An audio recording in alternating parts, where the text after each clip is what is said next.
بسم اللہ الرحمن الرحیم۔ السلام علیکم دوستو، آج کی اس انٹرسٹنگ ویڈیو میں آپ کو ایک ایسے ریلوے اسٹیشن کے بارے میں بتاؤں گا جہاں نہ آنے جانے کا کوئی راستہ موجود ہے۔ آپ نے دنیا میں موجودہ کئی ریلوے اسٹیشن دیکھے ہوں گے، لیکن آج ہم ایک ایسے ریلوے اسٹیشن کی بات کریں گے جو شاید نہ تو آپ نے دیکھا ہوگا نہ ہی سنا ہوگا۔ اس ریلوے اسٹیشن کا سن کر یقیناً آپ بھی حیرانگی میں مبتلا ہو جائیں گے۔ جاپان میں محکمہ ریلوے نے کچھ سالوں سے مسافروں کو جیسے حیران کرنے کی قسم کھا رکھی ہے۔ جاپان میں ایک ایسے ریلوے اسٹیشن بنایا گیا ہے جہاں نہ آنے کا راستہ ہے اور نہ ہی باہر نکلنے کا کوئی گیٹ ہے۔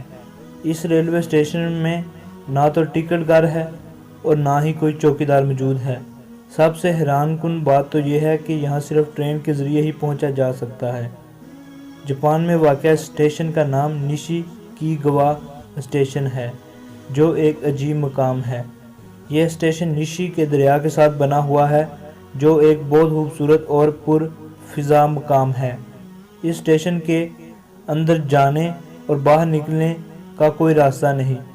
یہاں کوئی چوکیدار نہیں اور نہ ہی ٹکٹ گھر ہے، بلکہ عام لوگ تو یہاں پہنچ ہی نہیں سکتے۔ اس کے لیے قریبی پٹریوں سے گزرنے والی گاڑیاں ہی لوگوں کو یہاں لاتی ہیں اور کچھ دیر کے لیے یہاں رکتی ہیں۔ لوگ یہاں اتر کر حسین نظارے کا لطف اٹھاتے ہیں، پھر انہیں معلوم ہوتا ہے کہ یہ کوئی پلیٹ فارم نہیں، بلکہ یہ ایک عارضی جگہ ہے جس کا مقصد مسافروں کو یہاں کے حسن سے آشنا کرانا ہے۔ مسافر یہاں کچھ دیر رک کر اطراف کے خوبصورت مناظر کو دریا کو دیکھ کر اپنے دل کو لطف انداز کرتے ہیں اور اس لمحے کو یادگار بنا سکتے ہیں۔ اسی طرح اگر آپ کو یہ ویڈیو پسند آئی ہو تو اس ویڈیو کو لائک کر دیں اور اپنے دوستوں کے ساتھ شیئر کریں اور میرے چینل کو سبسکرائب کر دیں۔ Thank you.